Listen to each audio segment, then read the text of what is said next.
kulanti wanaagsan ku soo dhawaada barnaamijkeenan xogaha dunida ee ku soo gudbino warbixinada Soomaalida iyo xogta caalamka ee degal kasta. barnaamijkeenan waxaan ku soo gudbin doonaa sheekada ee boqorka dalka Sacuudiga ee la dilay oo ay dileen Turkiga iyo booqashada madaxweynaha dalka Turkiga Rajab Tayyip Erdogan uu ku tagayo dalka Sacuudiga iyo xogo kale ayaan idiin soo gudbin doonaa. booqashada madaxweynaha Turkiga Rajab Tayyip Erdogan ee la qorsheeyay ayaa ku beegantay iyadoo qayb ka ah rabitaanka Ankara ee ah in la wanaajiyo xiriirka ka dhexeeya wadamada gobolka gaar ahaan Sacuudi Arabiya iyo Imaaraadka Carabta. madaxweynaha dalka Turkiga Rajab Tayyip Erdogan ayaa bisha February wuxuu booqan doonaa Sacuudiga, taas oo qayb ka ah rabitaanka Ankara ee ah in la wanaajiyo xiriirka ay la leedahay dalka Sacuudiga. Erdogan ayaa hadalkan ka sheegay Istanbul Isniintii, isagoo sheegay in ganacsiga Turkiga iyo Sacuudiga laga wada hadli doono booqashada ee bisha soo socota. si la mid ah, Ankara iyo Riyadh waxay sidoo kale isku dayi doonaan inay hagaajiyaan xiriirka diblomaasiyadeed ee Turkiga kadib dilkii Jamal Khashoggi oo ahaa saxaafi u dhashay dalka Sacuudiga oo lagu dilay qunsuliyadda Istanbul ee dalka Turkiga 2018. Erdogan iyo boqorka dalka Sacuudiga Salman bin Cabdilcasiis ayaa ka wada hadlaya xiriirka ee labada dal muddo ku dhow 10 sannadood oo booqasho uu ku tago madaxweynaha Turkiga Rajab Tayyip Erdogan Sacuudiga. Turkiga ayaa sheegay in Ankara ay rajeynayso inay sare u qaaddo iskaashiga ay la leedahay dalalka Khaliijka. marka laga soo tago Sacuudiga, Turkiga wuxuu sidoo kale wada xaajood u kula jiray Masar iyo Imaaraadka Carabta, isagoo isku dayaya inuu hagaajiyo xiriirka xumaaday. bishii May, Ankara waxay u dirtay Sacuudiga wafdi uu hogaaminayo wasiirka arrimaha dibadda Mawlud Cavusoglu si ay wada hadallo ula yeeshaan. wasiirka arrimaha dibadda wuxuu kala hadlay dhigiisa ee dalka Sacuudiga Amir Faysal bin Farhan labada dal siday u wanaajin lahaayeen xiriirkooda. khilaafka Sacuudiga iyo dalka Turkiga ayaa gaadhay fiigta ugu sareysa markii ay kaceen mudaharaadyada bariga dhexe, taas oo lagu eedeeyay 2011 in ay taageerisay dalka Turkiga. Sacuudiga ayaa ku eedeeyay in madaxweynaha dalka Turkiga Rajab Tayyip Erdogan uu doonayo in dib uu soo nooleeyo Cuthmaaniyaddii, taas oo sababtay in dagaal adag ay la gasho dalka Sacuudiga ururka Ikhwaan Muslimiin iyo siyaasadda dalka Turkiga ee gobolka. tani waa cadaawadda ee dhex martay boqortooyadii Cuthmaaniyadda iyo sidoo kale boqorradii xukumayay dalka Sacuudiga iyo sida loo dilay boqorkii dalka Sacuudiga. ciidamadii boqortooyada Cuthmaaniyadda ayaa horey u weeraray oo u burburiyay caasimadda dowladda Sacuudiga ee Riyadh iyo duleedka magaalada Riyadh. dhanka kale, sanadkii 1818 boqor Cabdullaahi bin Sacuud oo ahaa boqorka Sacuudiga ayaa qoorta laga gooyay magaalada Istanbul. boqortooyada Sacuudiga waxay markii ugu horeysay burburisay boqortooyada Cuthmaaniyadda sanadkii 1818, markii labaadna waxay ahayd 1871. isku dayga ee saddexaad ee Sacuudi Arabiya wuxuu noqday mid guuleysta markii ay taageertay Ingiriiska dagaalkii koobaad ee dunida, waxaana u suura gashay in boqortooyadii Cuthmaaniyadda ay wajahdo boqortooyadii Cuthmaaniyadda iyo sanadkii 1924 waxaa lagu soo koobay Turkiga casriga ah, waxaana la sheegay in madaxweynaha hadda talada haya ee Turkiga buug-yarihiisa uu ka soo dhiraandhiriyey oo uu ka qaatay boqortooyadii Cuthmaaniyadda, balse hadda lama joogo xilligii Cuthmaaniyadda. Sacuudiga iyo Turkiga ayaa sanadii ugu dambeeyay isku dayayay in ay boorka ka jafaan xidhiidhkooda. dilkii Cabdullaahi bin Sacuud. taariikh ahaan, Cabdullaahi bin Sacuud wuxuu ahaa taliyii ugu dambeeyay ee dowladdii ugu horeysay ee Sacuudiga, waxaana lagu toogtay Istanbul oo hoos imanaysay boqortooyadii Cuthmaaniyadda. inkasta oo Cuthmaaniyaddu ay dhowr goobood ay ka haysatay Najd, haddana way awoodi waayeen inay ka hortagaan kicintii Imaaradda Najd oo sidoo kale loo yaqaan dowladda labaad ee Sacuudiga oo hogaamiyo Turki bin Cabdullaahi. wuxuu ahaa curadkii Sacuud bin Cabdilcasiis oo ku dhawaaqay inuu yahay dhaxal sugaha sanadka markuu ahaa 1805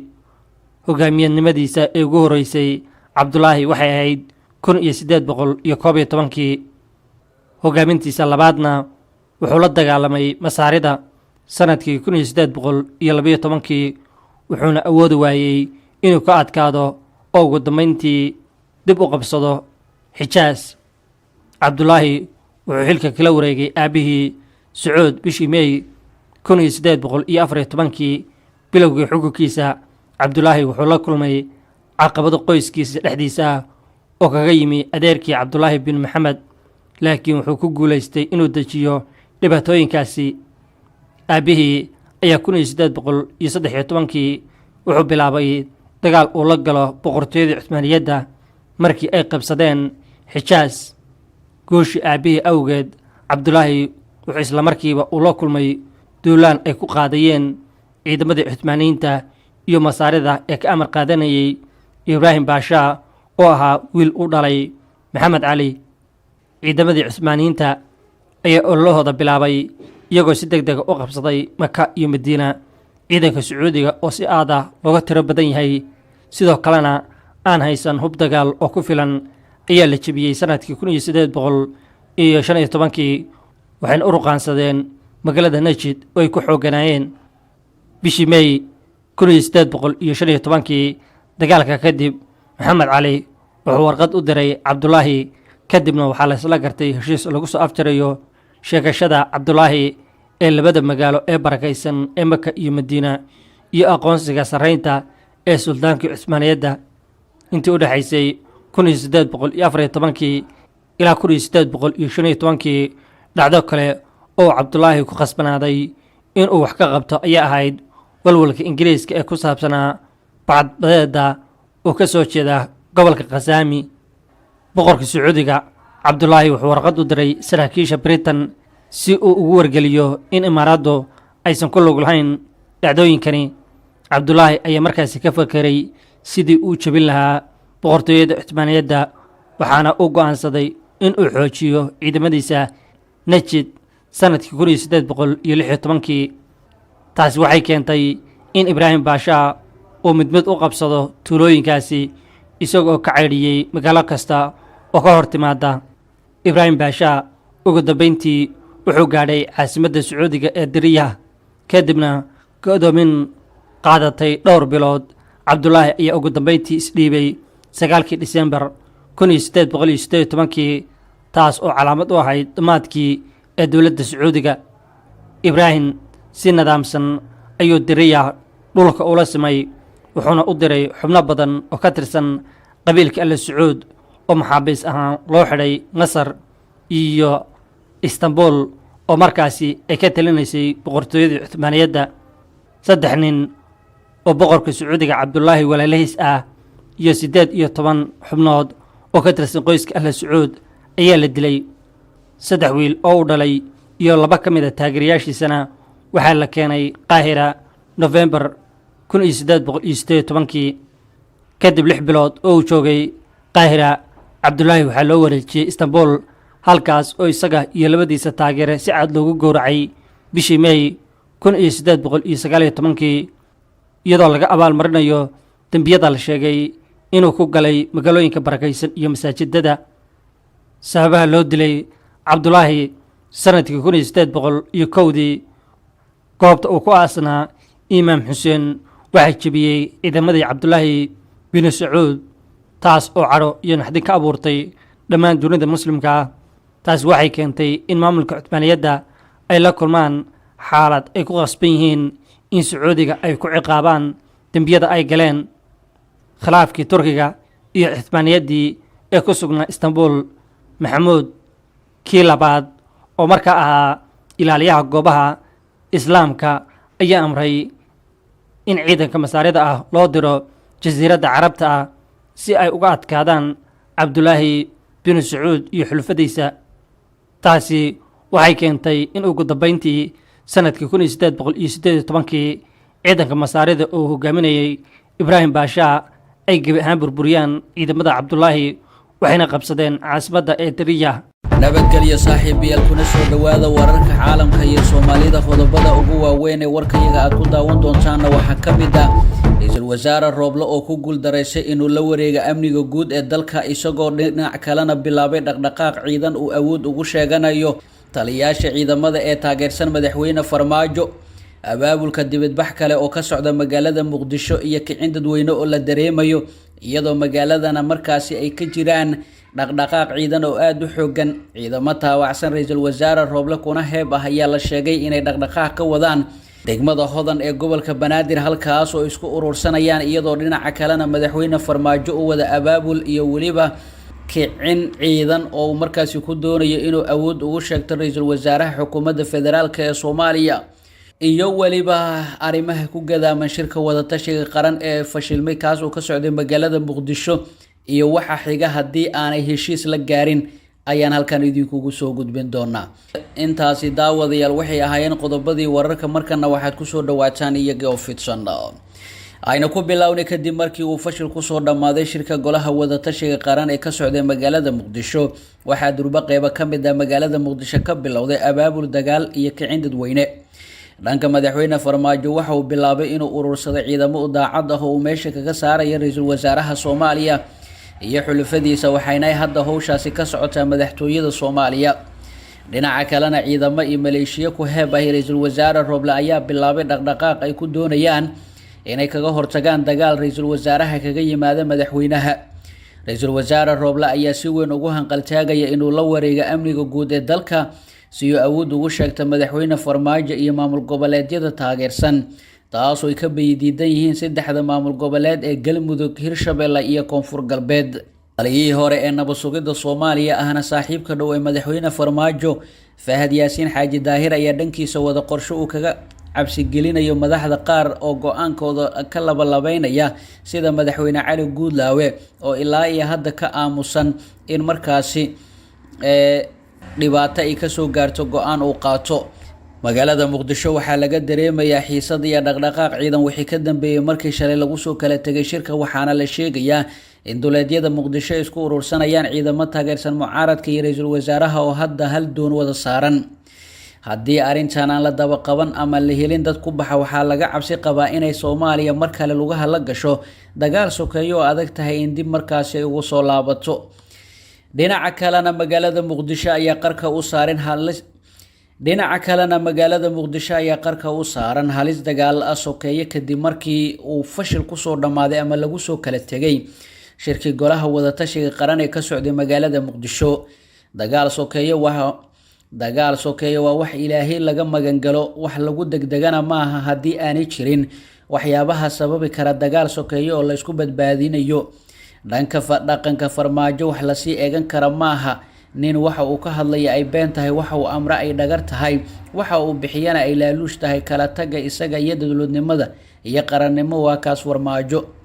Farmaajo waa nin hoostaga xukunka Abiy Ahmed iyo Asis Afwerki oo la tashada talaabo kaso uu qaadayo horena ugu hibeeyay dalka iyo dadkadaha Soomaaliya taas uu dhaafsaday in laga hayo xukunka talisnimo qabiil iyaga ayaa ku amra inaanu ka bixin villa Soomaaliya iskuna dhajiyo kursiga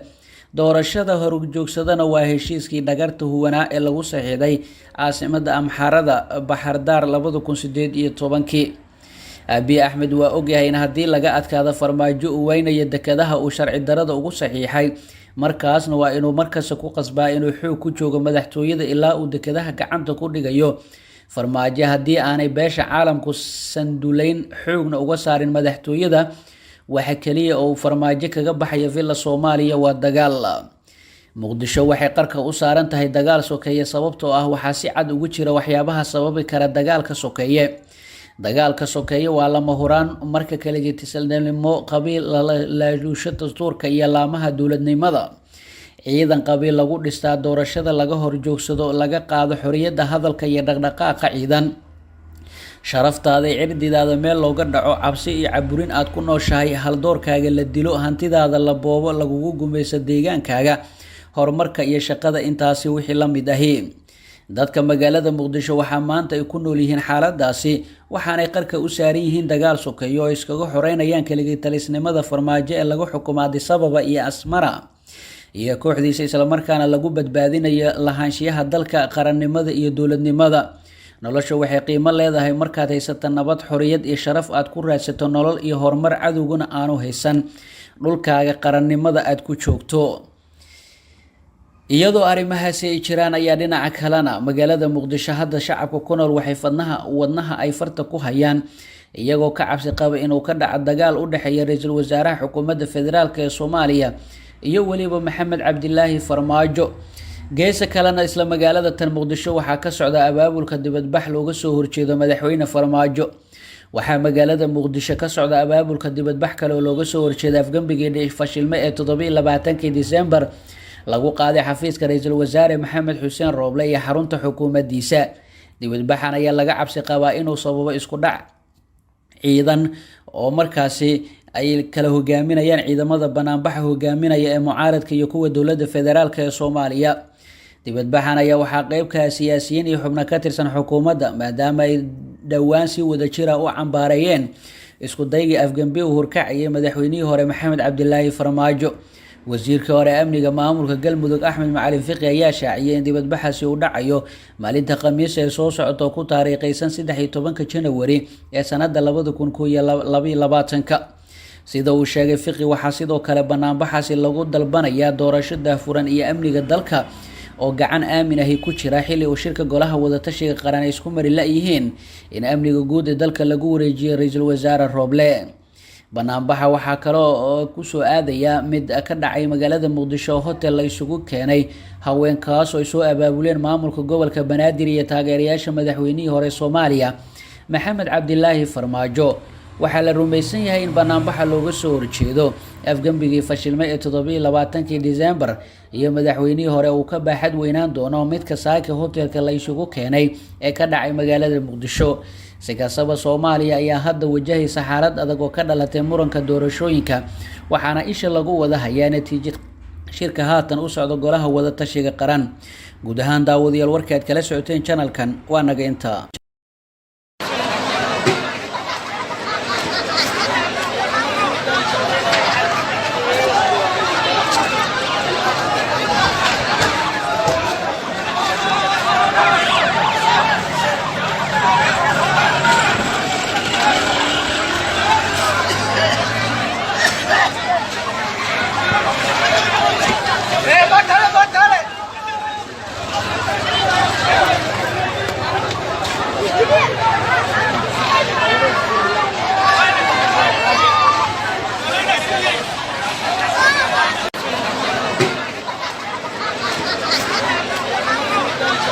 kula wacan oo wanaagsan saaxiibada qiimaha iyo qadarinteena ga mudan meel kastoo aad joogtaan iyo waliba si kastoo noola socotaan. halkani waa Suldaanka TV. qaybtan waxaan guud ahaan ku eegaynaa shirkii golaha wadatashiga qaran ee fashilka ku soo dhamaaday, waxyaabaha burburiyay iyo sidoo kale dooda adag ee dhaxmartay hogaamiye goboleedyada iyo Maxamed Xuseen Rooble, Qoorqoor, Cali Guudlaawe, Cumar Finish iyo lafta Gareeno la soo warinayo in go'aankii ugu weynaa dalka iyo dadka lagu badbaadinayay ay qaateen, iyo sidoo kale Saciid Dane iyo Madoobe oo doodii markaasi ku soo afjaray haddii Rooble aan lagu wareejin amniga dalka ma qabanayna doorasho ka dhacaysa Garowe iyo Kismaayo. haddaba danta ugu jirta Dane iyo Madoobe maxay tahay in ammaanka dalka lagu wareejiyo Maxamed Xuseen Rooble? iyagu sama ogol yihiin in ammaanka Garowe iyo Kismaayo uu maamulo Maxamed Xuseen Rooble. dood adag oo gacan ka hadal isku bedeshay iyo sidoo kale walaa xoog badan oo xilligan laga muujinayo kulamadii ka dhacay gudaha magaalada Muqdisho. waxaan idin soo gudbin doonaa caawa oo kulan kale lagu balansan yahay iyo sidoo kale shirkan oo la soo warinayo inuu fashil ku yimid guud ahaanba. haddaba haddii shirkan uu fashilmay sidee doorasho dalka uga dhacaysa, waxaan idin soo gudbin doonaa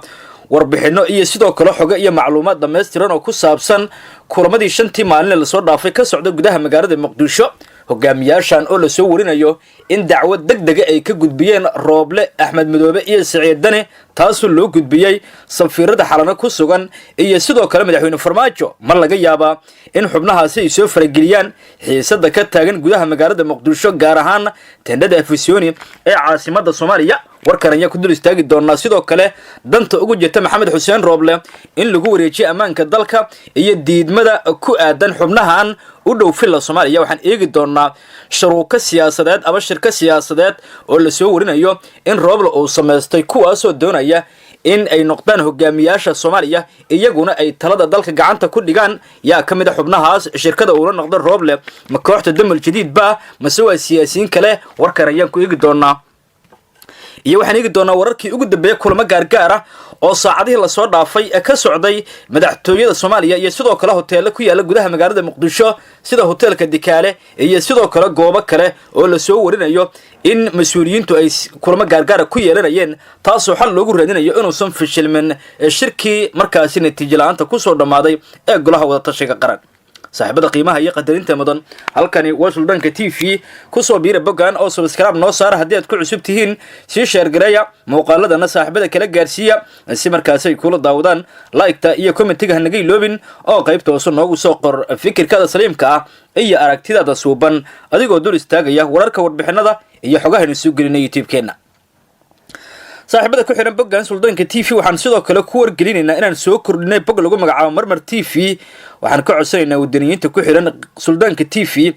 inaad markaas ku soo beertaan bogaas cusub subscribe noo saartaan qaybta community-ga linkiga markaas noo saaran aad raacdaan bogaas waxa lagu soo gudbinayaa warar warbixino iyo macluumaad ku saabsan xaaladda Soomaaliya waxaana ka howlgalaya wariyaal loo carbiyay inay ka qayb qaataan dib u dhiska dalka iyo dawladnimada Soomaaliya waxaan filayaa intaas inaad nala fahantaan waana markaas mahadsantihiin u diyaar garooba qodobadii aan dul marayo intaas ka dhameystiran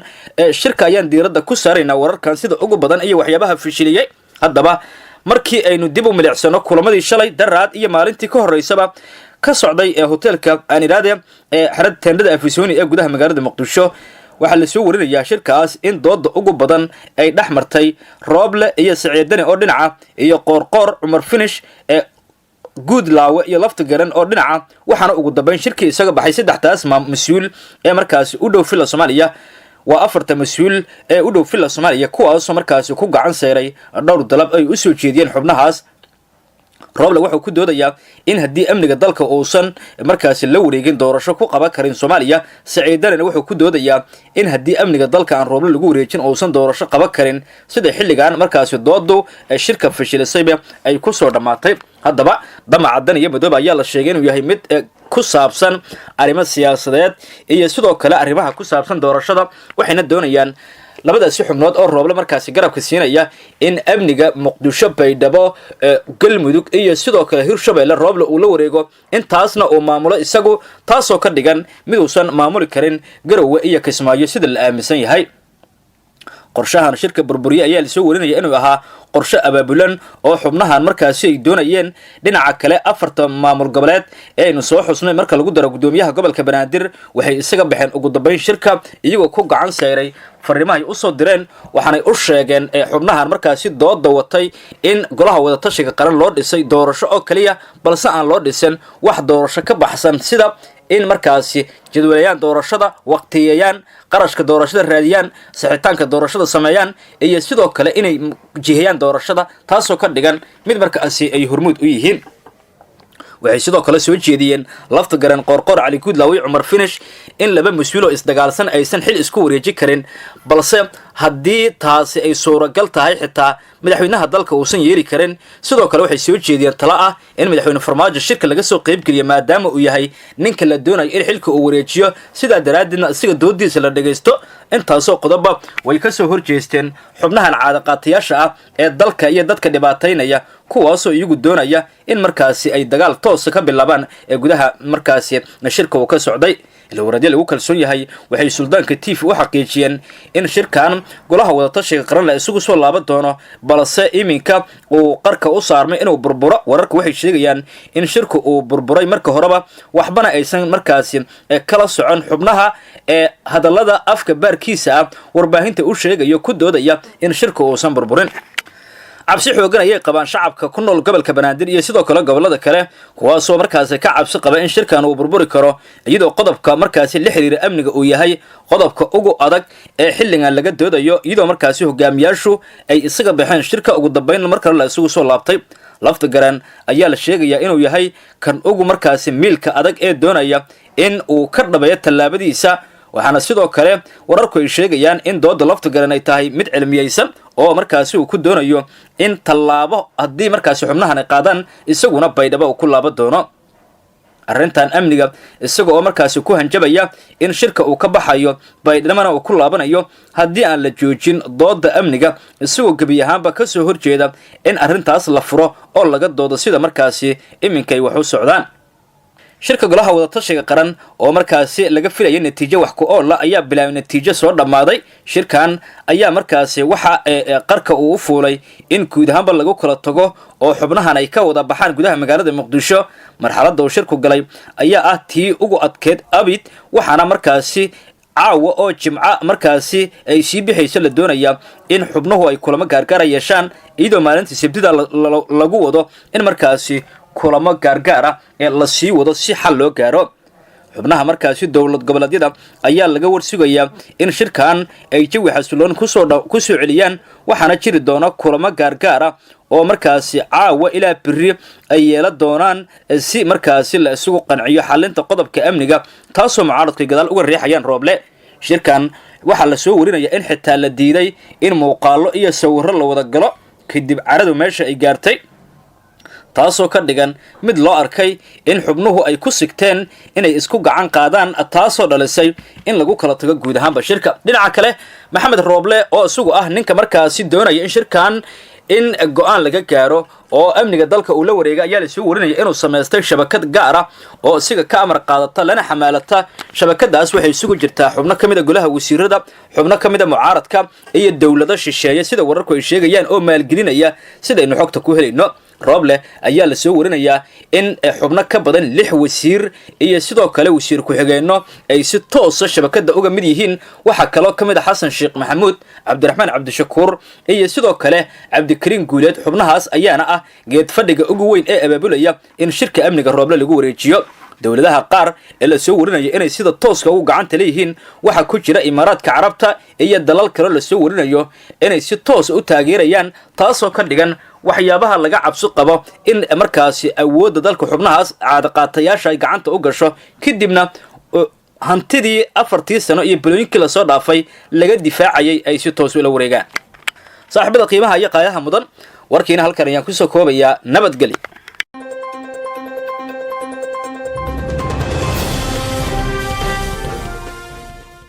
halkan waa dhanka wararka daawada kusoo dhawow wararkii ugu dambeeyay ee xaaladda dalka. qodobada aad ku daawan doonto warkeennana waxaa ka mid ah qoorqoor iyo Cali Guudlaawe oo ku sigtay in ay u gacan qaadaan Ra'iisul Wasaare Rooble, Dani iyo Axmed Madoobe oo ku howlan in uu dagaal ka dhaco Muqdisho. tiimka Rooble oo ay xaaladda ku xun tahay, mucaaradka oo isku diyaarinaya in mar kale badbaado qaran Muqdisho ay ku soo celiyaan, iyo Lafta Gareen iyo Cumar Finish oo u hanjabay Siciid Dani iyo Axmed Madoobe. qodobadaas iyo qodobo kale ayaad ku daawan doontaan warka ee ku soo dhawaada daawadayaal.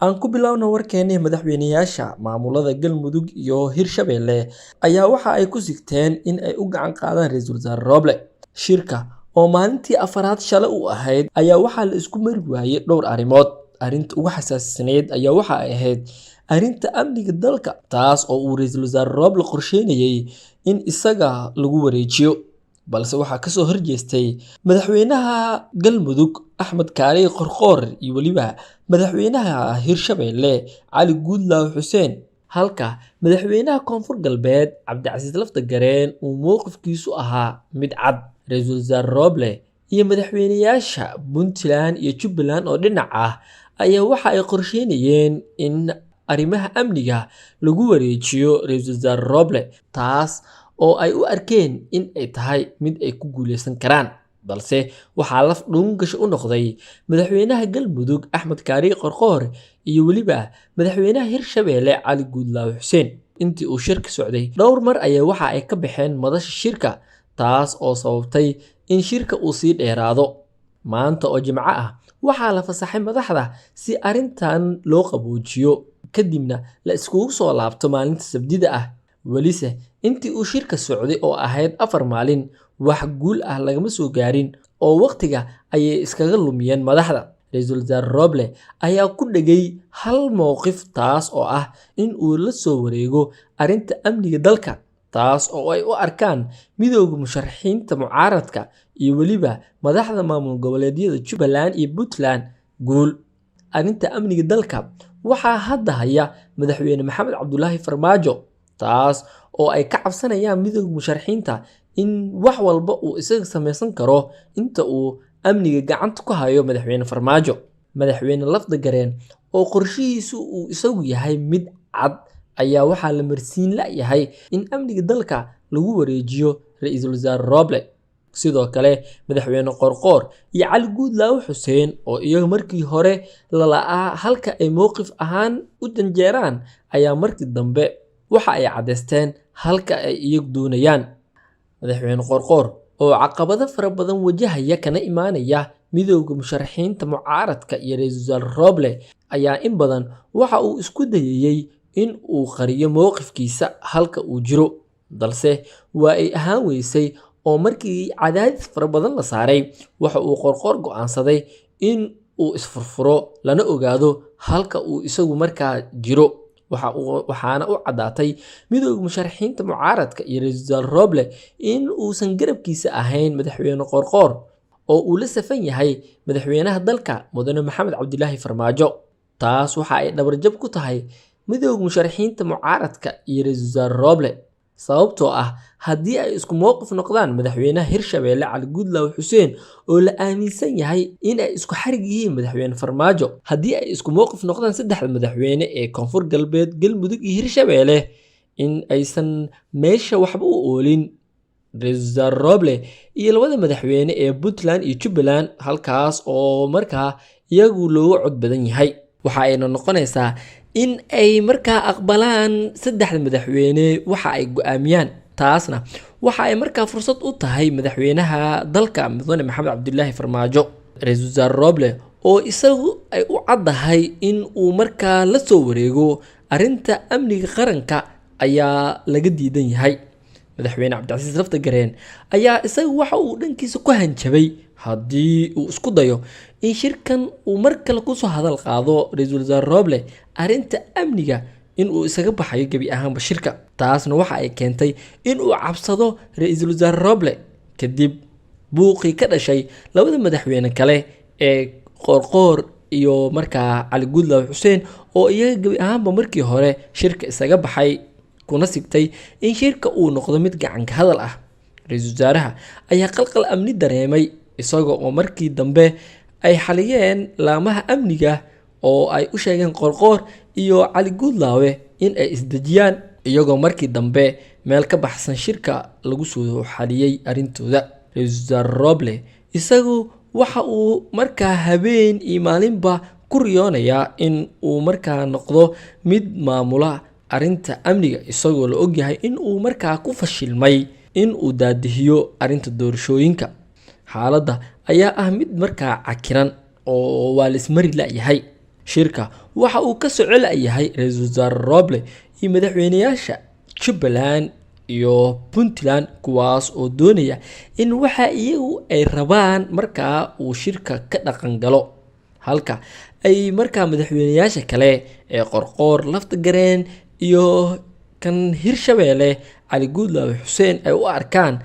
kuwo markaa iyagu ergo u ah madaxweyne farmaajo. taas waxa ay markaa dhabarjab iyo dadnimo xumo ku tahay saddexda madaxweyne haddii ay ka aqbalaan waxa ay doonayaan ra'iisul wasaare Roble iyo labada madaxweyne kale,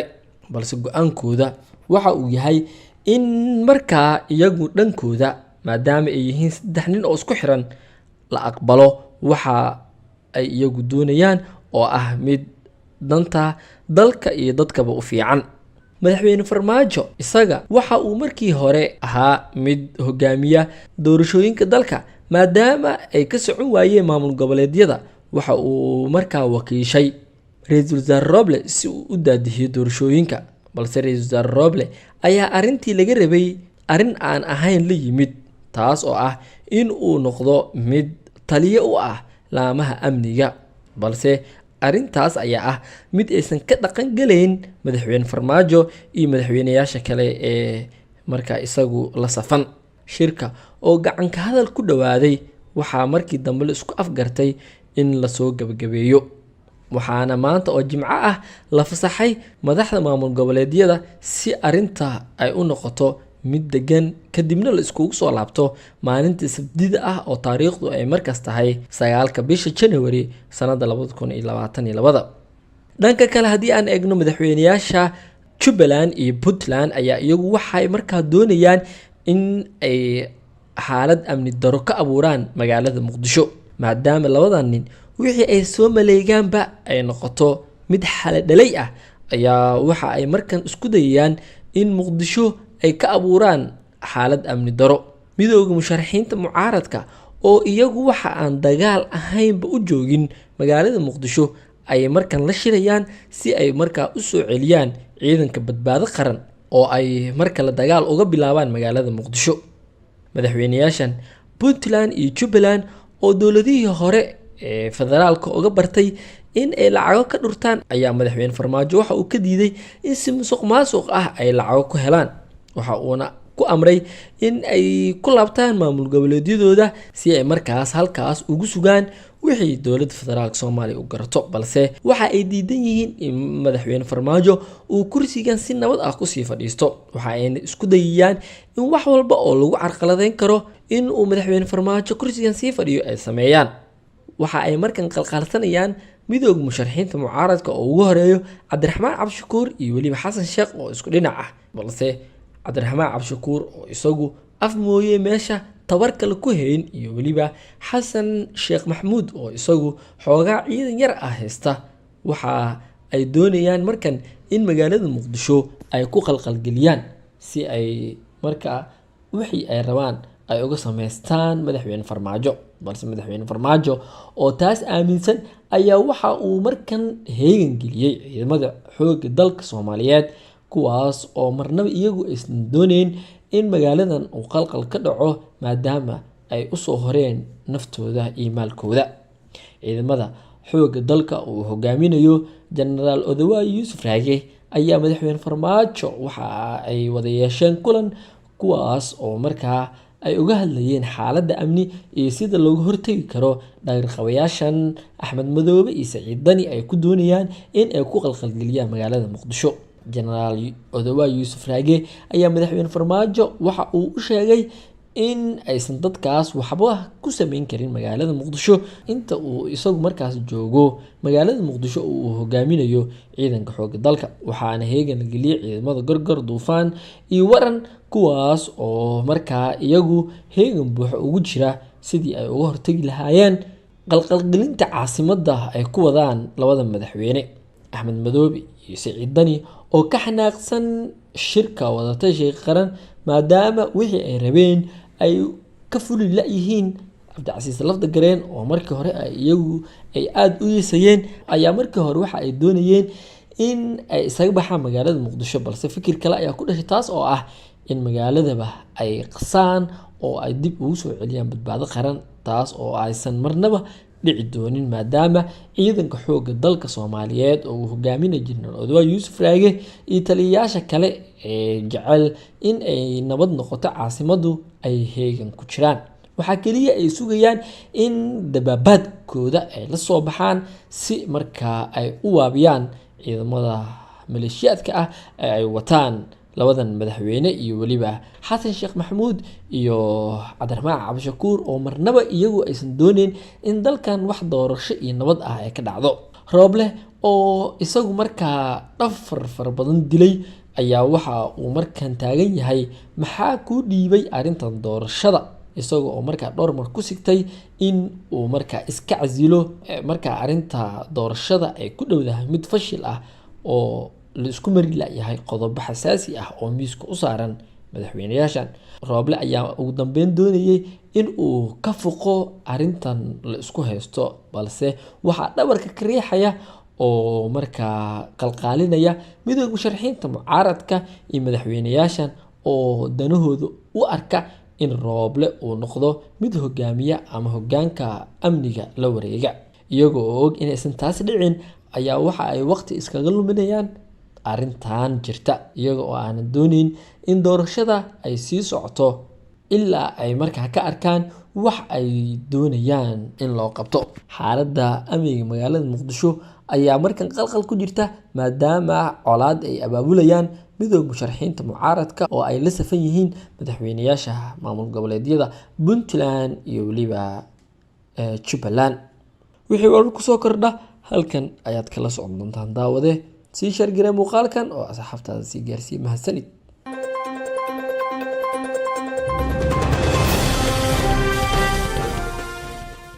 kulanti wacan oo wanaagsan daawadayaal waxaad ku soo dhawaataan wararkii ugu dambeeyay Soomaaliya iyo caalamka oo alaaba aad nooga barateen inaad ka daawataan bartaan aanu ku leenahay YouTube-ka. qodobada aad daawadayaal muuqaalkan ku daawan doontaan waxaa ka mid ah shirka golaha wadatashiga qaranka oo maanta la hakiyay iyo golaha wadatashiga qaranka oo ku guuldareystay in shirka ay shalayto soo gabagabeeyaan kadib markii ra'iisul wasaare Rooble loo diiday in amniga qaranka lagu wareejiyo. haddaba maxaa ka jira in madaxda dowlad goboleedyada ay caawa kulan isugu iman doonaan maadaama ay tahay maanta maalin Jimco ah? warbixino la xiriiro kulankaasi arrimaha looga hadli doono caawa ayaanu idin soo gudbin doonaa. Fahad Yaasiin Xaaji Daahir oo la kulmay qaar ka mid ah madaxda dowlad goboleedyada diiday in ra'iisul wasaare Rooble lagu wareejiyo amniga qaranka uguna hambaliyeeyay qaabka ay uga qayb qaadanayaan kulankaasi. abaabulka dhana madaxweyne Farmaajo oo ka socoto magaalada Muqdisho iyo banaanbax looga soo horjoodo madaxweyne Farmaajo oo lagu qaban doono magaalada Muqdisho Khamiista nagu soo aadan ee taariikhdu ay ku beegan tahay 13 bishan Janaayo. wararkii ugu dambeeyay xiisada dagaal ee Puntland iyo dagaaladii ka dhacay Saaxmeegaag oo lagu guuleystay in xabad joojin la kala dhex dhigo maleeshiyadii halkaasi ku dagaalantay. sidoo kale daawadayaal muuqaalkan waxaan idinkugu soo gudbin doonaa qaar ka mid ah odayaasha dhaqanka beelaha Soomaaliyeed oo baaq u diray madaxda ku shirsan Muqdisho kana dalbaday inay ka shaqeeyaan mustaqbalka iyo waliba sidoo kale nabadgelyada wadanka.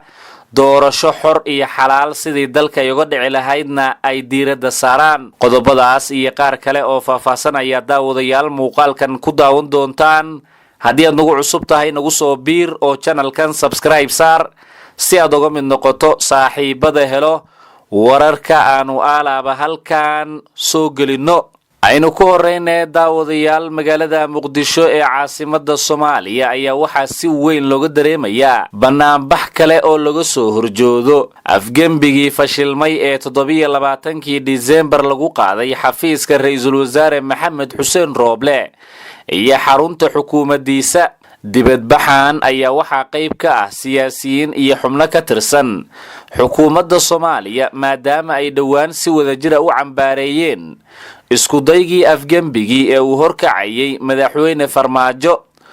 wasiirkii hore ee amniga ee maamulka Galmudug Axmed Macalin Fiqi ayaa sheegay in dibadbaxaasi uu ka dhacayo magaalada Muqdisho maalinta Khamiista soo socoto oo taariikhdu ay ku beegan tahay 13 Janaayo 2022.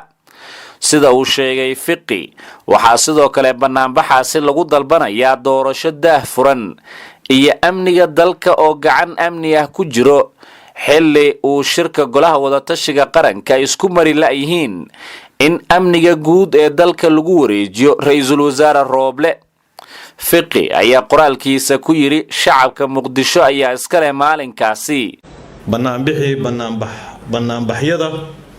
dadka gobolka Banaadir oo dhanna isugu soo baxaan muddada toddobaadka oo ka dhimanna aan la seexan.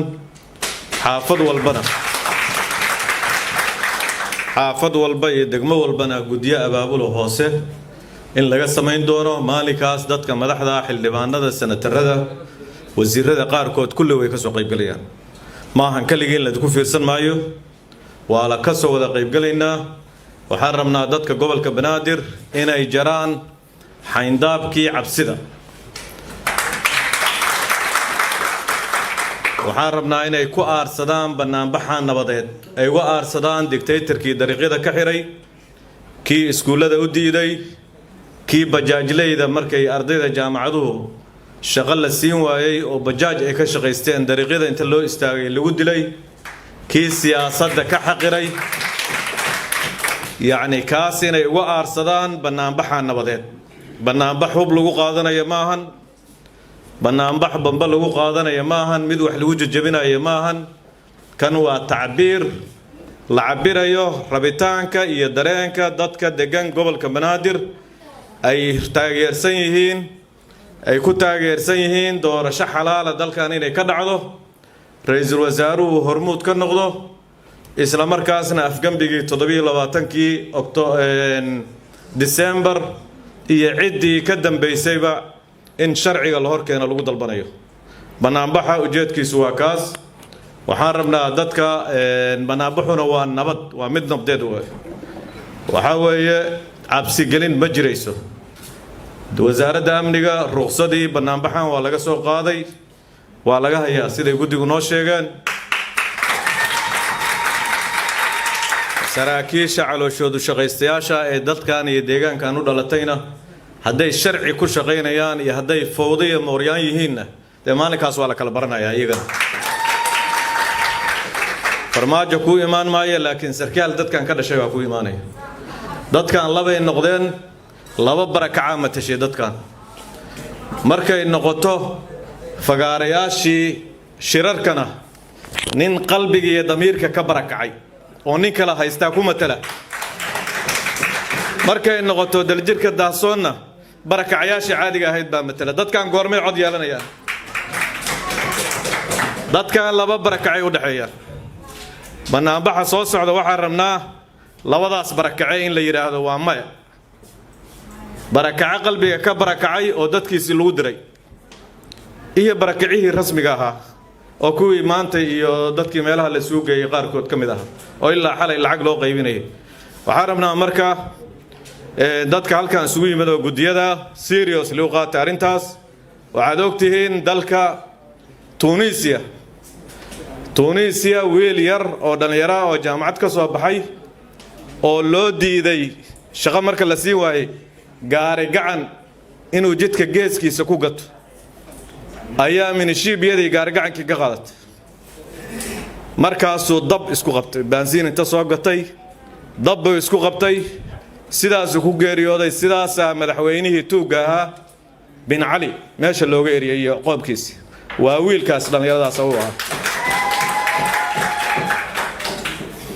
masar sidaasi la mid ah. dhallinyarada gobolka Banaadir waxaan rabnaa TikTok la iska duubo maahan taladiinna. taladiinnu waa shaqo la'aanta baahsan, xorriyad la'aanta taagan, dhibaatada lagu hayo gobolka Banaadir, inqilaabka mustaqbalka dhallinyarada la seejinayo ee gobolkan ka socdo, boobka doorashada ku socda oo la rabo xildhibaan la soo boobay inuu ka taliyo golaha aqalka shacabka iyo golaha aqalka sare. madaxweyne boobkaas ku yimid haddana inuu madaxweyne sii noqdo 5 sano oo kale 4 sano oo kale mustaqbalana waa.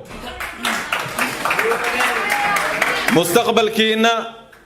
ma u bannaan baxaysiin. mustaqbalkiina ma ahan mustaqbal. dadka gobolka Banaadir dhammaantood waxa la rabaa inay mustaqbalkooda ganacsiga sida uu sheegay ninka odaga waa eber. waxbarashadii waa aragteen, caafimaadkii waa aragteen, meel kasta gobolka Banaadir hoos buu ka yahay. arrintaas marka waxaan rabnaa banaanbaxyadii Yurub iyo Faransiiska ka dhici jiray Ingiriisna banaanbaxa rootiga la dhihi jiray. Suudaan buu ka dhacaa banaanbaxa rootiga, madaxweynihii baa xabsi ugu jira. annagu waxa weeye rooti ma hayno, bariis ma hayno, baasta ma hayeen, moos ha sheegin, xorriyada ha sheegin. banaanbaxa nolosha waaye kane. banaanbaxan ayaana ku soo aadaya iyadoo oo shalayto uu ka dhacay magaalada Muqdisho banaanbax kale oo lagu taageerayay madaxweyne Farmaajo. banaanbaxaasi ayaana ka dhacay hotel ku yaala Muqdisho, waxaana u badnaa banaanbaxa lagu taageerayay Farmaajo dad haween ah, kaasi oo ay ka soo abaabuleen Villa Soomaaliya gudaha maamulka gobolka Banaadir, iyagoo taageerayaasha madaxweyne Farmaajo ay sheegeen in wadanka uusan u baahnayn qas, balse la doonayo in la taageero madaxweyne Farmaajo. waxaa la rumaysan yahay in banaanbaxa laga soo horjoodo afgembigii fashilmay ee 27kii Diseembar iyo madaxweyne Farmaajo uu ka baaxad weynaan doono midkii shalayto subaxii hoteelka lisugu keenay qaar ka mid ah dadweynaha ku nool magaalada Muqdisho. si kastaba Soomaaliya ayaa hadda waxay wajahaysaa xaalad adag oo ka dhalatay muranka doorashooyinka, waxaana isha lagu wada hayaa natiijada shirka haatan u socdo golaha wadatashiga qaranka oo maanta fasax ay ku maqan yihiin gelinka hore. madaxda golaha wadatashiga qaranka iyadoo la filayo in caawa ay kulamo yeeshaan madaxda golaha wadatashiga qaranka, balse waxaa shirka golaha wadatashiga qaranka lama taabtaan noqotay arrinta amniga in lagu soo wareejiyo ra'iisul wasaare Roble, maadaama madaxda ku xiran Villa Soomaaliya arrintaasi ay ka hor imaadeen. dhinaca kale warar hoose oo channelkeena uu helay ayaa sheegaya in kulan qarsoodi ah uu ka dhacay hotel ku yaala gudaha garoonka diyaaradaha Muqdisho, kulankaasina uu dhaxmaray madaxda dawlad goboleedyada taageersan Farmaajo iyo waliba Fahad Yaasiin Xaaji Daahir. intii uu jiray kala aragti duwanaanshaha qodobka amniga ee ra'iisul wasaare Roble lagu wareejiyay ayaa madaxda qaarkood xilliga fasaxa qadada waxa ay la kulmayeen la taliyaha amniga qaranka madaxweyne Farmaajo. Fahad Yaasiin Xaaji Daahir ayaa la sheegay inuu la kulmay madaxweynaha Hirshabelle Cali Guudlaawe iyo gudoomiyaha gobolka Banaadir Cumar Filish. waxa uu sidoo kale kulan la qaatay madaxweyne Laftagreen. xogta ma aysan soo tabinin madax kale oo kulankaasi ka qayb gashay, balse waxaa laga hadlay kulamadaasi intii uu la qaadanayay Fahad Yaasiin madaxdaasi doorashada iyo shirka afisyooni ka socdo. si cad looma ogo waxyaabaha ay ka wada hadleen mas'uuliyiinta ku shiray hoteelka Dikaale ee magaalada Muqdisho, iyada oo xaalad adag uu sii galay shirka golaha wadatashiga qaranka oo la soo wariyay in lagu kala tagi gaaray qodobo la isku fahmi waayay darteed. Fahad Yaasiin oo ah gacanta koobaad ee madaxweyne Farmaajo ayaa loo arkaa siyaasi saameyn weyn ku dhaxlay siyaasadda Soomaaliya oo 5 sanadood ee la soo dhaafay xukunka dalka, isaga go'aanadiisa lagu maamulayay gudaha wadanka. qaar ka mid ah odayaasha dhaqanka ee ku sugan magaalada Muqdisho ayaa baaq waxay u direen shirka golaha wadatashiga qaranka ee magaalada Muqdisho ka soconayo, walow saaka gelinka hore shirkaasi fasax ay ku maqan yihiin madaxda maadaama ay tahay maalin Jimco ah. madaxda dawlad goboleedyada ayaa laga dalbaday inay ka tashadaan aayaha iyo mustaqbalka wadanka, nabadgelyada dalkana ay eegaan. odayaasha shirkaasi ka qayb galay oo ay ka mid yihiin salaadiinta beelaha Soomaaliyeed iyo waliba sidoo kale boqor buur madow ayaa waxa ay dalbadeen in ay muhiim tahay madaxda wadanka in mar walba ay eegaan nabadgelyada ayna ka shaqeeyaan sidii dalka ay uga qabsoomi lahayd doorasho xor iyo xalaala. odayaasha ayaa tilmaamay in xaaladda hubanti la'aanta dalka iminka uu ku jiro kaliya wadada uu kaga bixi kara ay tahay in doorasho la qabto, doorashadaasina ay noqoto mid lagu wada qanacsan yahay. ajanduhu wuxuu ku saabsan yahay kumankeeguna ku soo bixi doona haddii aan leedmo inaan iska wareysano, wax iska dhahno, la hadalno cidda ay qusayso maanta xaaladda waddanku meesha ay taagan tahay, gaar ahaan inaan si toos ula hadalno madasha qaran ee u fadhida shirka hadda ka socda xamar, taasoo rajaynayno jecelnaana inaan ugu duceyno in ilaahay tawfiiqda waafajiyo wax wanaagsan ka soo baxaan. marka anagu waxaan nahay inaan kaalinteena ka qaadano, tilmaam bixino, waddanka horaha loo wado aan dhahno, nabadgelyada laga shaqeeyo aan dhahno, wanaagga laga shaqeeyo aan dhahno. waxaan kaloo jecelahay oo haddii aad isla garataan aan maaragtay soo jeedinayna akhyaar badan ay soo jeediyeen halkan inuu ka soo baxo guddi oo juhdigan iyo intaan isu timid aan meel cidla aysan ka bixin, guddi aad saaratiin dabagala waxa salaadiinta ay waajibkoodu yihiin, kadibna la xisaabtamo cidda ay qusayso. duubabku hadday wax isweydiiyeen iyo madax dhaqameedku waxa loo arkay xaaladdan hadda taagan inaan siyaasiyiinta lagu halayn karahaynin shacabka iyo dalka, waayo dalku